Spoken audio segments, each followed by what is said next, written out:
Filho de um alemão com uma brasileira, Wolfgang Jesko von Puttkamer nasceu em Niterói e morreu aqui em Goiânia. Em sua vida, presenciou momentos marcantes do século XX. Fotografou o Tribunal de Nuremberg e trabalhou para a ONU. Prestou serviço para a revista National Geographic e a BBC inglesa. No Brasil, a obra maior de Jesko foi o trabalho com indígenas, que resultou em um acervo de 130 mil fotos, cerca de 80 horas de sons gravados e 8 filmes. Boa parte deste acervo está no Instituto Goiano de Pré-História e Antropologia da PUC Goiás. Para falar sobre Jesko, convidamos a jornalista e professora da UFG, Lisbeth Oliveira. Ela, que foi amiga pessoal de Jesko e pesquisa a vida do fotógrafo indigenista. Professor, um prazer contar com a sua presença aqui para falar sobre Jesko. O prazer é todo meu, Enzo. A gente tem o maior prazer em estar aqui e vamos conversar um pouco sobre Jesko. Lisbeth Oliveira possui doutorado e mestrado na Áustria e é graduada em jornalismo pela UFG. É líder e fundadora do Núcleo de Pesquisa em Teoria da Imagem da Faculdade de Informação e Comunicação da UFG.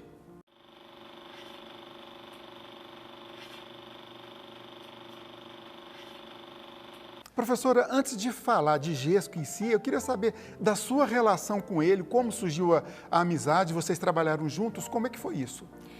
Com o Jesko a gente começou a trabalhar na catalogação do acervo que hoje está sob a coordenação do IGPA, da Católica. Na época eu ia muito ao hoje acervo, mais o sítio na T3, e a gente trabalhou anos naquela catalogação e logo depois eu fui para o exterior fazer o meu mestrado e a nossa comunicação continuou por carta. Tanto é que eu tenho um episódio bem interessante de toda essa nossa ligação, que foi assim que eu cheguei na Áustria, meses depois, eu recebi uma carta do Jesko. Naquele tempo a gente se comunicava por carta, né? Que ano mais ou menos isso? Que época? 92, no ano ainda que eu tinha chegado. Eu cheguei no início do ano e recebi uma carta dele, acho que uns 2, 3 meses depois. E essa carta... eu recebia muitas cartas, essa carta em especial que está aqui, uma carta que está ainda com a letrinha dele, é interessante que eu recebi junto com uma carta da minha mãe.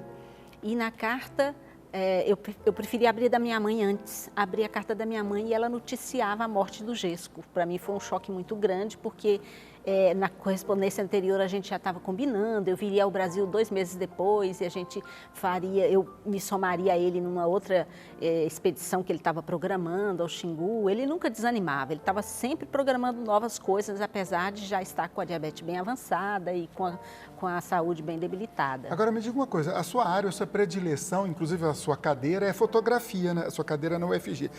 Até que ponto o Jesko influenciou nessa decisão sua?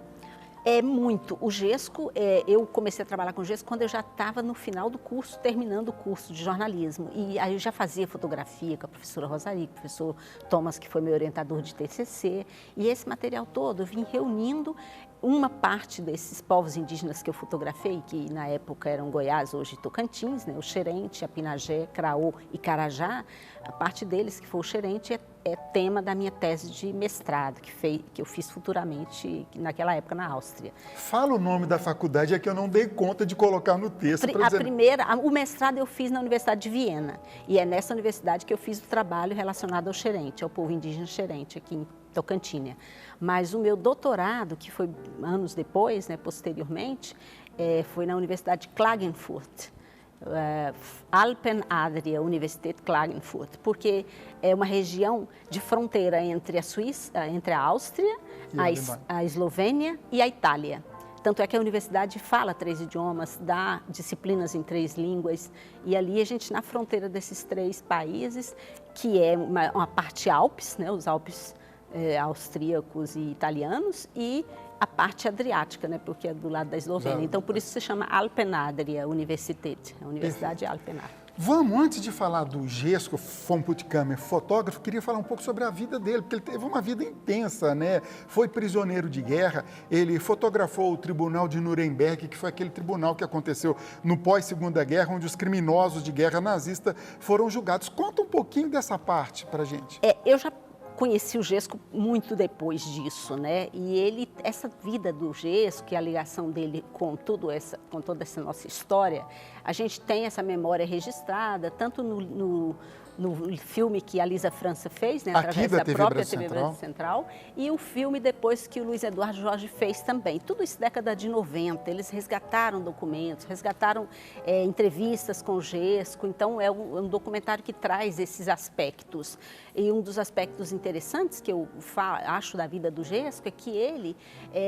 tendo vindo para o Brasil, assim, a família, né? Ele já nasceu em Niterói, mas o pai, quando veio na Primeira Guerra Mundial, com os suabes lá do Danúbio, foi uma leva enorme. Até o governador, na época de Goiás, falava que tinha muito interesse de trazer todos esses suábios para Goiás, mas acabou que o Paraná levou e essa comunidade se instalou. O que essa palavra que você falou, alemão, o que é isso?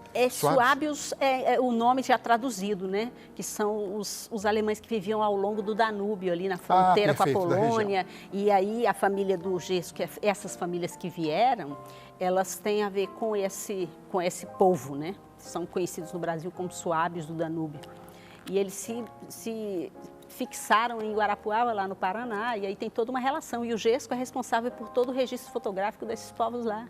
Anos depois ele voltou e documentou coisas e fez o acervo, digamos assim, tomar a dimensão que teve. E essa enfim. volta dele, inclusive no Paraná, título de curiosidade, esse documentário nosso aqui da TBC, dirigido pela Lisa França, que você citou, acompanhou isso. Sobre a guerra, a Segunda Guerra, que ele foi prisioneiro dos nazistas, ele comentava isso com você? A gente conversava muito pouco sobre isso, mas eu sei que ele teve a interferência da mãe. A mãe dele trabalhou com uma família dinamarquesa no Rio, em Niterói, e, portanto, interferiu nessa prisão dele. Pediu para a representação diplomática da Dinamarca agir, e aí foi quando ele foi liberado.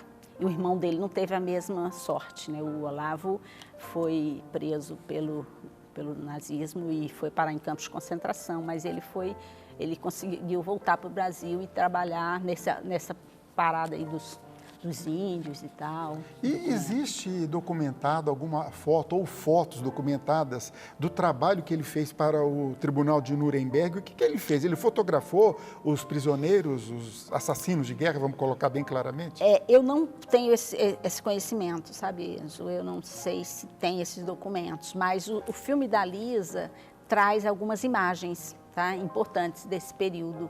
Mostra pelo menos o tribunal e a atuação dele. Mas ele já veio para o Brasil e já foi trabalhar com o pessoal lá dos Suábios do Sul, e a atuação dele entre os povos indígenas como indigenista, como amante da causa indígena, é muito extenso, né? Ele realmente se dedicou a vida para isso.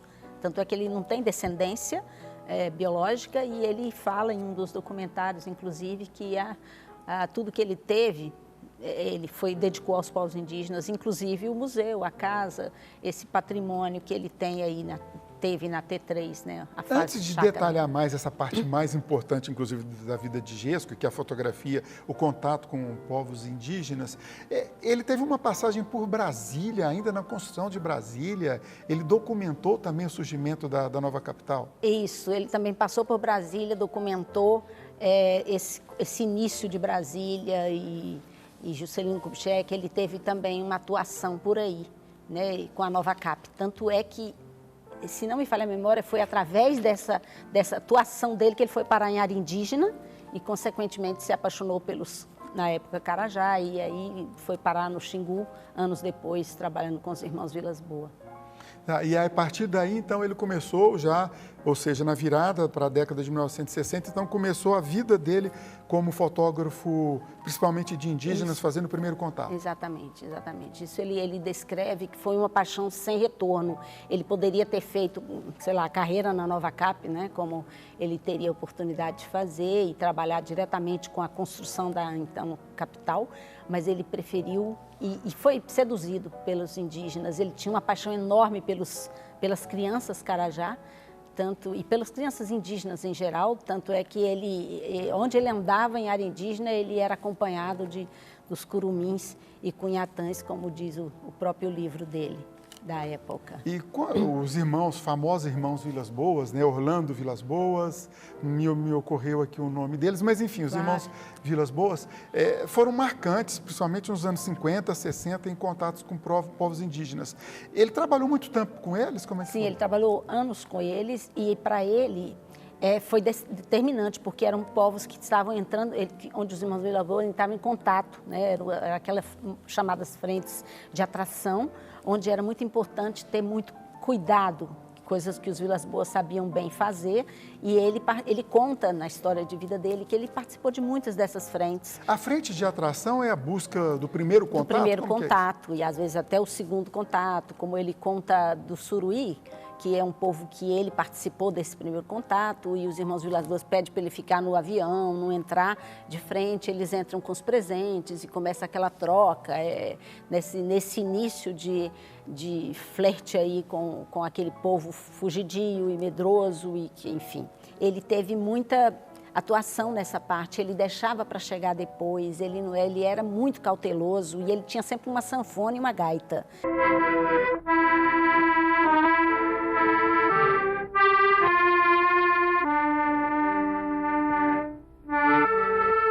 A música era uma forma de seduzir, de chegar dizendo que era uma missão de boa, uma missão do bem. E isso, na época, era muito importante para os irmãos Vilas Boas ter esse suporte, até ele começar a apontar a câmera, né? Que para qualquer povo, seja indígena ou não, amedronta, né? Tem uma relação com arma e isso tudo, teria que ter muita cautela quando você chegava em área indígena. Então, as imagens que ele capta são imagens depois de um certo tempo, onde ele fazia amizades, ele conhecia as crianças, onde ele se envolvia com a cultura a ponto de iniciar um trabalho etnográfico, no caso. Você ressaltou várias vezes a relação dele com crianças. Era o foco principal das fotos dele também? Talvez não digo que seja o foco principal, mas é uma coisa que predomina nas imagens dele, os índios, né, os curumis. Tanto é que esse livro, né, Curumis e Cuiatãs, que eu tenho com muito carinho, porque tem o autograma da dedicatória dele, foi um livro assim, dedicado a essas crianças. Professora, vamos para o intervalo, e depois do intervalo eu queria falar um pouquinho mais desse livro e do acervo de Gesco, que hoje está sob a responsabilidade da PUC Goiás. TBC Memória, ajudando a preservar a história de Goiás.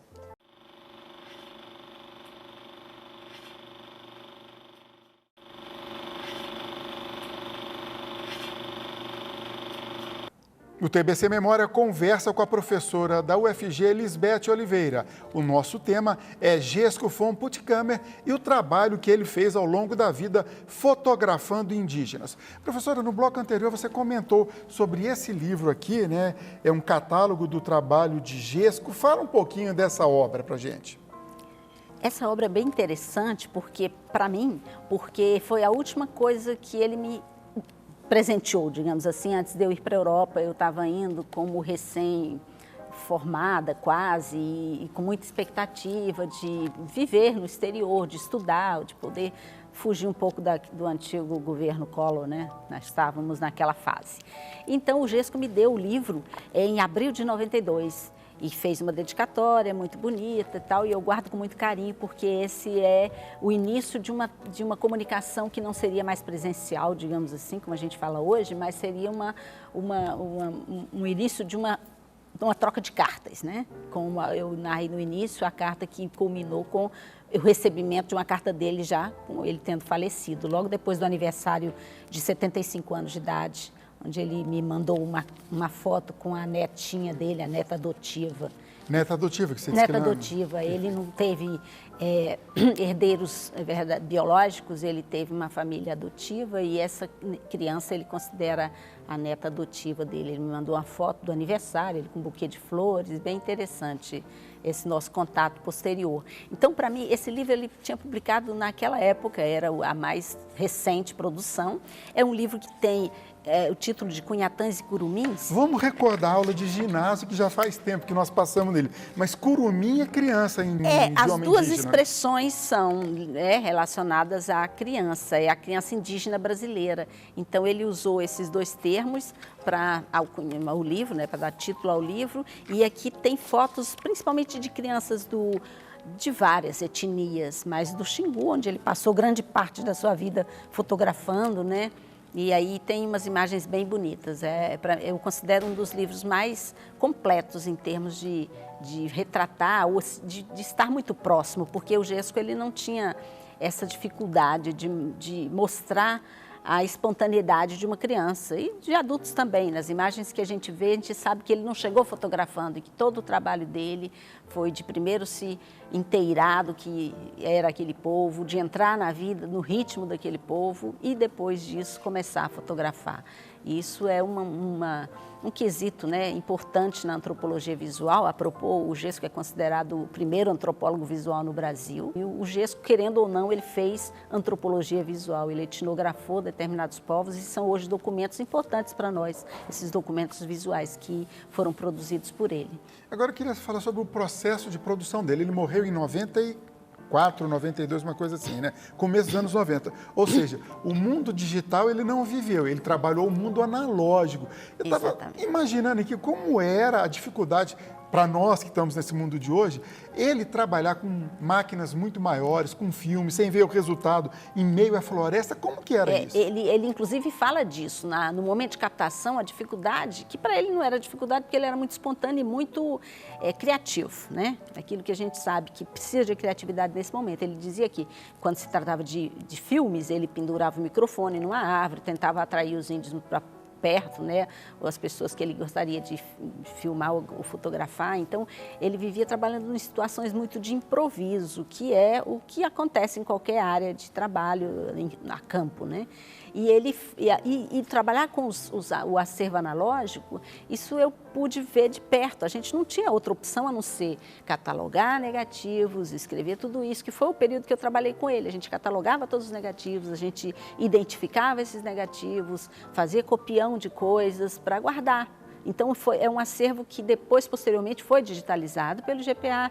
Eu tenho a impressão que hoje quase todo, eu não tenho certeza, mas eu sei que o IGPA trabalhava nessa direção de não só digitalizar, mas guardar os negativos originais, né, em condições de temperatura ideal, etc., segundo leis da preservação. E isso era uma coisa muito importante para ele, deixar o acervo dele com quem fosse cuidar. Ele fala disso em alguns momentos da vida, em entrevistas ele disse desse cuidado. Então era um trabalho manual, a gente artesanalmente via negativo por negativo. Posteriormente ele me enviou negativos em cartas, né, lá para a Áustria, onde eu já estava vivendo desde 92, e ele me mostrava os negativos, dizia: esse aqui fica sob seu cuidado. E o contrário aconteceu também, porque eu quando formei em jornalismo, no final da década de 80, metade, né, 85, esse período entre 85 e 90, eu visitei povos indígenas do então Goiás, hoje Tocantins. São Xerente, Apinagé, Carajá e Craô. E parte desse trabalho, que foi tema da minha tese de mestrado, eu dediquei um pouco desse material, fiz uma seleção junto com ele e está dentro do acervo que ele doou para o IGPA. Então, no IGPA tem algumas fotos desses 4 povos indígenas, que foi também resultado desse trabalho de etnografia. Bom, além desse livro que nós estamos falando, que na verdade é uma publicação da antiga UCG, hoje PUC Goiás, o Gesco publicou livros também, tem uma literatura sobre ele? Tem alguns livros que foram publicados, mas principalmente o trabalho de documentários, né, que ele fez, que hoje é um acervo importante, e alguns documentários de TV também sobre a vida dele e entrevistas. A BBC de Londres a BBC de Londres no Brasil, né, fez alguns documentários também sobre esses povos, os Tchukarmã e os Suruí, são registros que ele fez em conjunto com a BBC. Então, isso são documentos que nos ajudam a trazer mais perto a história do Gesco. Ele fez alguns trabalhos, alguns povos indígenas que estavam iniciando, porque era uma época que o Xingu, enquanto Parque Nacional, estava se constituindo, se consolidando, e os irmãos Vilas Boas trazendo aqueles povos ameaçados para esse Parque Nacional. E ele fez parte de muitos desses contatos. Então, esses documentos eram importantes ser divulgados na época e são alguns dos filmes que estão foram feitos pela BBC de Londres. Eu tenho até alguns nomes aqui que eu sei que ele fez, que é Contato com o Chicão, né, no Mato Grosso. Ele fez o Suruí também, que na época era o mais novo, o Suruí Piter, em Rondônia. E, inclusive, é interessante que o Suruí, eles batizaram o Jesco com o nome de Bubula, que significa o cara vermelha, né, na língua tupi-mondé, que é a língua do Suruí Piter de Rondônia. Eles tinham, então, esse nome para dar para o Jesco, né, que ficou cunhado. No aspecto antropológico, qualquer contato com povos que não têm contato ainda, e povos que estão mais na floresta, por mais bem intencionada que seja a equipe, existe sempre um risco de levar doenças, enfim, afetar a cultura daqueles povos. Ele chegou a comentar com isso alguma vez, se ele, eu não vou usar uma palavra que não é correta, se arrependeu?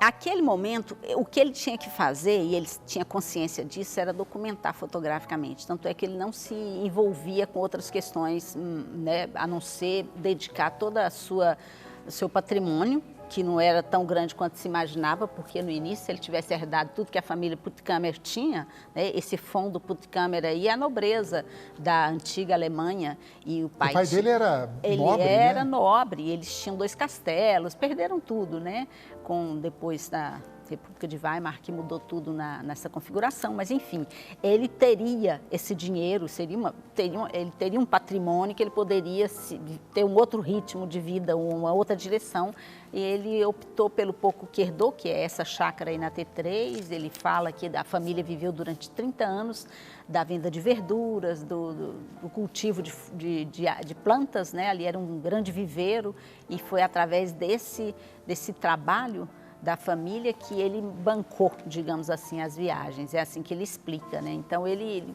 viajou sem nenhum...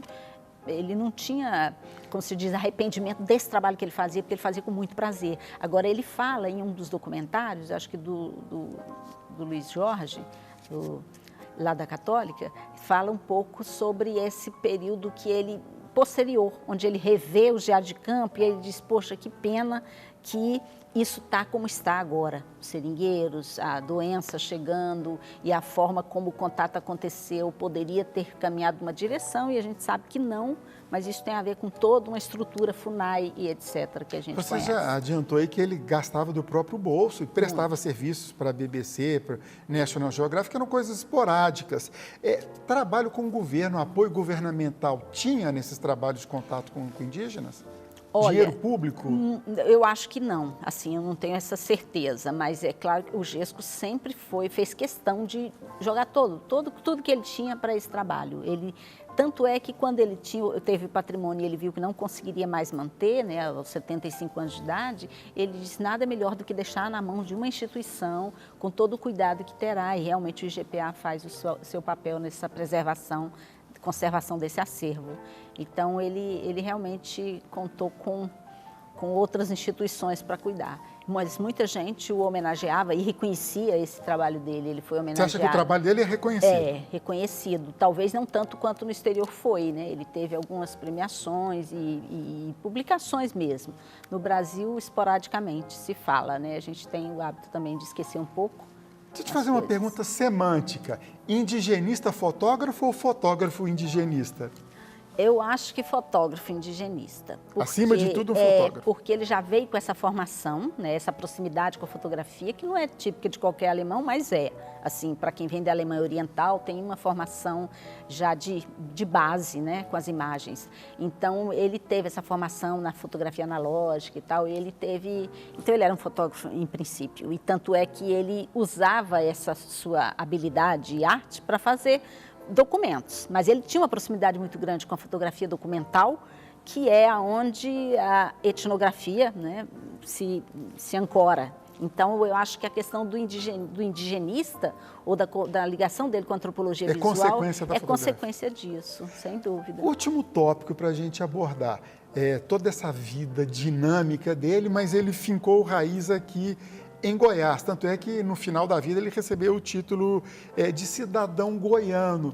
Ele falava de Goiânia, de Goiás, da paixão ou não? Como que é? Ele gostava muito, ele não queria mais sair daqui, né? Ele é doutor honoris causa pela PUC e ele tinha uma paixão muito grande pelos povos indígenas também de Goiás. Foi através dos Carajá que ele chegou e ficou aqui. E isso foi uma marca para mim, porque eu passei os meus 5 primeiros anos de vida em área indígena, os Carajá da ilha.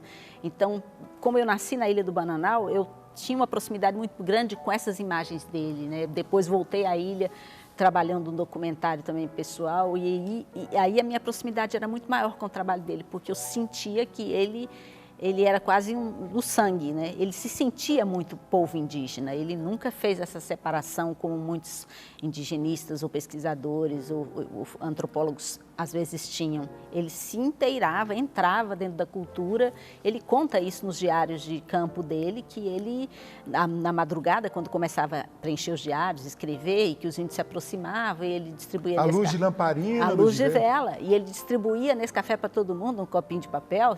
Ele narra isso e que ele compartilhava a bolacha que ele também tinha na sua bagagem. Então, ele sempre foi muito de dentro daquela situação, ele estava junto, né?